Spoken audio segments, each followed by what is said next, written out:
अस्सलाम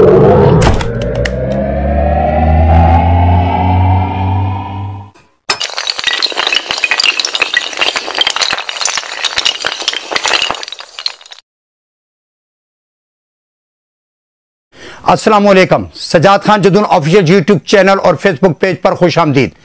सूबा सिंध में यह दावा आम है कि यहाँ सिंधी सबसे ज्यादा और दूसरे नंबर पर उर्दू बोलने वाले आबाद हैं।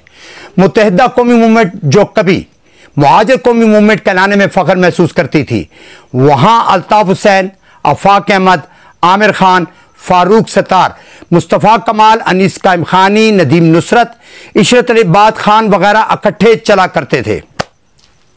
जब अल्ताफ हुसैन ने अपनी जमात का नाम तब्दील करते हुए मुत्तहिदा कौमी मूवमेंट रखा, जिसमें उनके कई अज़ाइम शामिल थे, आफाक अहमद और आमिर खान जो पहले ही इख्तलाफात की वजह से अलग हो गए थे, उन्होंने अपने ग्रुप का नाम मुहाजिर कौमी मूवमेंट रख लिया, जो कबल अज़ीं हकीकी ग्रुप कहलाता था।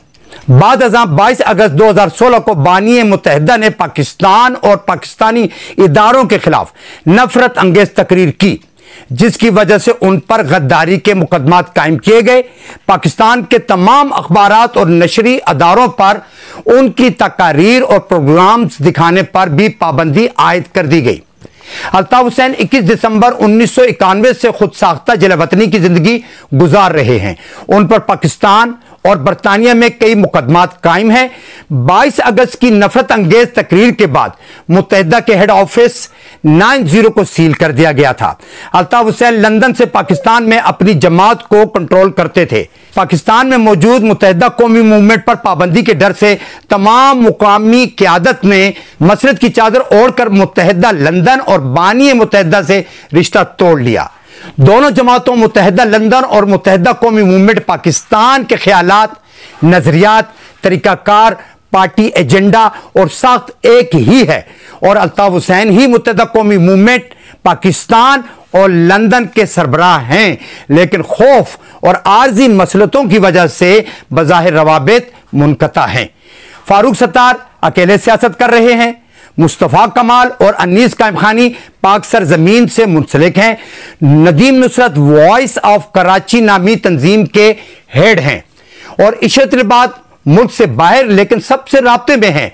मुस्तफ़ा अजीज़ाबादी भी मुत्तहिदा लंदन से राहें जुदा कर बैठे हैं। इसी तरह बाबर गौरी, हैदर अब्बास रिजवी, अनवर आलम, इफ्तिखार आलम, नसरीन जलील वगैरह एक तवील फहरिस्त है। ऐसे जिम्मेदारान की या तो उन्होंने मुल्क छोड़ दिया है या खामोशी इख्तियार कर ली है, उस वक्त तक जब तक उनके लिए या उनके कायद के लिए अच्छा वक्त ना आ जाए।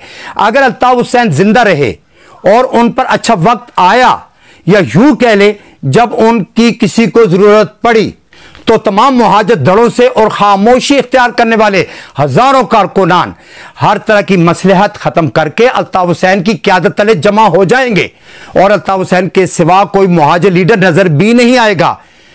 फिलहाल खामोशी है। मुत्तहिदा कौमी मूवमेंट कराची, हैदराबाद, सक्खर और मीरपुर खास में उर्दू स्पीकिंग अफराद की अक्सरियत का दावा करती है और आफाक अहमद इन इलाकों पर मुश्तमिल जनूबी सूबा सिंध का मुतालबा करते दिखाई देते हैं। वो खुद को मुहाजिरों का सबसे बड़ा हमदर्द लीडर साबित करने के लिए बहुत जोर लगा रहे हैं और उनका सारा जोर सिंध, खुसूसन कराची और हैदराबाद में लिसानियत की आग भड़काने पर है। फिल वक्त वो नफरत की चिंगारियां दूसरी कौमों के खिलाफ उबार रहे हैं, लेकिन उनका असल हदफ सिंधी और महाजर फसाद बर्पा करना है ताकि कुछ लाशें गिरें और उनकी लीडरी चमके। और फिलहाल वो भी अपनी इस मजमूम कोशिश में बुरी तरह नाकाम और नामुराद दिखाई देते हैं।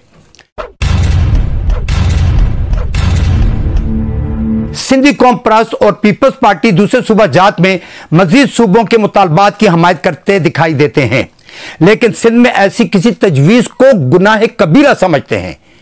सिंध में सूबा का क़याम एक गाली बना दिया गया है, जिसकी वजह से कोई भी सियासी जमात ऐसे अल्फाज इस्तेमाल करना अपने वजूद के लिए खतरनाक समझती है। सिंध की तमाम सिंधी कौम परस्त जमातें यहां मुकीम दीगर अक़वाम खुसूसन पठान, पंजाबी, सराइकी और उर्दू स्पीकिंग के खिलाफ नफरत का इजहार करती हैं। इसी तरह उर्दू स्पीकिंग लिसानी जमातें और शख्सियात भी खुसूसन पठानों और सिंधियों के खिलाफ जहर अफशानी करती रहती हैं, जिनमें से मुहाजिर कौमी मूवमेंट के आफाक अहमद का हालिया हैदराबाद सिंध में पठानों के खिलाफ नफरत अंगेज बयान सर फहरिस्त है। सिंध की लिसानी तंजीमें हर वक्त नफरत और ताफुन फैलाती रहती हैं, लेकिन पीपल्स पार्टी और मुत्तहिदा कौमी मूवमेंट को हरगिज ये ज़ेब नहीं देता कि वो लिसानियत को उबारने की कोशिश करें। जिनमें से मुत्तहिदा कौमी मूवमेंट का नाम इख्तियार करने वाली जमात हर चंद के मुत्तहिदा कौमी मूवमेंट का दावा करती है, लेकिन मुत्तहिदा हिंदुस्तान की कांग्रेस की तरह सिर्फ नाम दीगर कौमों का होता है, जबकि तहफ़्फ़ुज़ सिर्फ हिंदुओं का और मुफादात सिर्फ हिंदुओं के मलहूज रखे जाते थे। इसी तरह MQM ने दीगर कौमों का सिर्फ नाम इस्तेमाल किया है, जबकि मुफादात तो वहां उर्दू स्पीकिंग के भी महफूज नहीं, दीगर अक़वाम के तो महज खाम ख्याली है। जबकि पीपल्स पार्टी तो वफाकी अलमबरदार जमात है और मरकजी क़यादत से लेकर कई सूबाई रहनुमाओं के मुंह से अक्सर लिसानियत टपकती रहती है। 26 जनवरी को बल्दियाती तरमीम के खिलाफ मुत्तहिदा कौमी मूवमेंट की रैली पर सिंध पुलिस का धावा और कीमती जान का ज़िया पर किसी भी पुरअमन और वफाकी सोच के हामिल शख्स को हरगिज खुशी नहीं हुई, जबकि दुख हुआ है। मुझे समझ नहीं आती, जूं जूं वक्त गुजरता है हर सोच संजीदा और पुरवकार होती चली जाती है, जबकि तमाम सियासी जमातों की सोच गैर संजीदा और वफाकियत से इलाकायत का घटिया सफर तय करती चली जा रही है। जिन जमातों को लिसानियत का बुखार गाहे बगाहे चढ़ता रहता है, तो वो मसनूई रवैया और रूप तब्दील करके अपने असल रूप को क्यों नहीं अपना लेती? उनसे तो बेहतर लिसानी जमातें हैं, मुनाफकत तो नहीं करती, जो दिल दिमाग में होता है जाहिर कर देती हैं। पीपल्स पार्टी और नून लीग विकेट के दोनों जानिब खेलती हैं, कभी वफाक और जरूरत पड़ने पर सिंधी और पंजाबी कार्ड भी इस्तेमाल करती हैं। तभी कल तक पूरे मुल्क की सियासत करने वाली कई जमातें अब सुकड़ कर सूबों तक और सोच ना बदली तो इलाकों तक और बिल आखिर फना हो जाएंगी।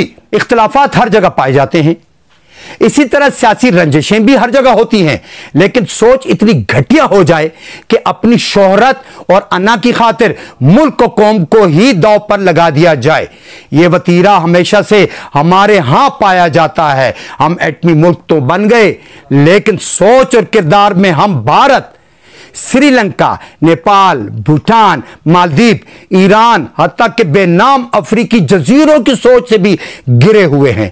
4 जंगें लड़के, आधा हिस्सा गंवा के, 4 मरतबा मार्शल्लाह का सामना करके, हजारों जाने जाया करके, लिसानियत और फिरका परस्ती क्या खतरनाक खेल खेल कर भी हम तब्दील नहीं हुए, तो अंधेरों में डूबे वो जजीरे हमसे बेहतर हैं, जहां कोई तमद्दन और रवायत आज तक जन्म नहीं ले सकी। सिंध के बल्दियाती तरमीमी बिल को लेकर कई दिनों से एहतजाज चल रहा था। जमायत इस्लामी कराची हाफिज नईमुर रहमान की क़यादत में सिंध असेंबली के बाहर 28 दिन तक धरने पर बैठी रही। 28 दिन तक पूरा मजमा पुरसुकून बैठा रहा। किसी कौम, जबान, फिरके के खिलाफ बात तो क्या, एक लफ्ज तक नहीं बोला गया। मासवाए बल्दियाती कानून के खिलाफ तकारीर के धरने की एक और खूबी यह थी कि कई तलबा, समाजी तंजीमें, मजहबी और सियासी शख्सियात ने धरने के मुकाम पर जाकर हमायत का ऐलान किया और बिल आखिर धरने की तवालत, मौसमी सख्तियां और शुरा का सबर रंग लाया और 28वें रोज रात गए वजीर बल्दियात नासिर हुसैन शाह वफद के अमरात धरने के मुकाम पर पहुंचे और वो तमाम मुतालबात जिनके लिए धरना दिया जा रहा था उन्हें तहरीरी तौर पर तस्लीम कर लिया गया। जिनमें से अहम ये हैं सेहत, तालीम, water board, salt waste management, KMC और दीगर इदारे वापस कर दिए गए हैं। इसके अलावा मोटर व्हीकल और ऑक्ट्राइड टैक्स में भी बल्दिया को हिस्सा मिलेगा। ये और बहुत कुछ जो बल्दिया को दोबारा हासिल हुआ है, ये वो कामयाबी है जो पूरे कराची के अवाम के लिए है और खालिस जमहूरी अंदाज में इज्जत और सुकून से ये काम हुआ है। ये बहुत बड़ा क्रेडिट है जो बज़ाहिर आसान नहीं था, लेकिन बेहतर हिकमत अमली से मुमकिन हो गया। इस मौका पर बाज अनासिर को यह कामयाबी अब तक हजम नहीं हो सकी। जैसा कि मैं पहले कह चुका हूं, सियासी जमातें अब तक नाबालिगी का सबूत दे रही हैं, उनमें संजीदगी दूर दूर तक दिखाई नहीं देती। पीटीआई सिंध का कहना है यह मुआहिदा पीपीपी और जमात इस्लामी का सियासी मौका है। इस मौका पर एमक्यूएम कैसे पीछे रह सकती थी? उनका फरमाना यह है कि पीपीपी ने जमात इस्लामी को मामू बना दिया है। दोस्तों, आज के अखबार में मुत्तहिदा कौमी मूवमेंट के खालिद मकबूल सदीकी ने एक बयान दिया है, मैं आपको वो भी सुना देता हूं। मौसूफ कहते हैं जमात इस्लामी का धरना तयशुदा था। खालिद मकबूल सदीकी, पहले से कह दिया गया था कि धरने में बैठे मुज़ाकरात हो जाएंगे।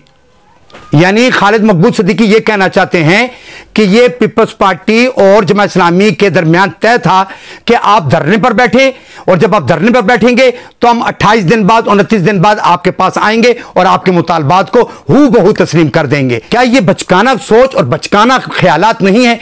क्या सियासी लीडर ये होते हैं? ऐसा कैसे हो सकता है कि पीपल्स पार्टी अपने खिलाफ धरना दिलवाए, अपने आप को जलील करवाए, जमात इस्लामी भी वहां पर जब बैठ बैठ के अपने लोगों का और लोगों का वक्त बर्बाद करे, कैमरे उनके ऊपर लगे हों, मीडिया उनके ऊपर बातें कर रहा हो, और आज तक ये बात किसी को ना पता चली, और ये खालिद मकबूल सदीकी साहब को ये पता चल गई कि जो है जमात इस्लामी वहां बैठी हुई थी और इनका आपस में तय था। कम से कम अपनी सोच से इतना नहीं गिरना चाहिए जितना ये लोग गिर जाते हैं। तो मैं आपको ये बात पहले से कह चुका हूं कि ये सियासी जो लोग हैं ये नाबालिग हैं।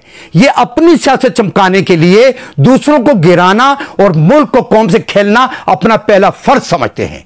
अगर मुत्तहिदा कौमी मूवमेंट में इतनी हिम्मत थी तो वो धरना दे देती, वो पहले से धरना देके बैठ जाती, लेकिन उन्होंने नहीं किया। वो सबसे बड़े स्टेक होल्डर्स हैं, लेकिन उन्होंने ऐसा नहीं किया।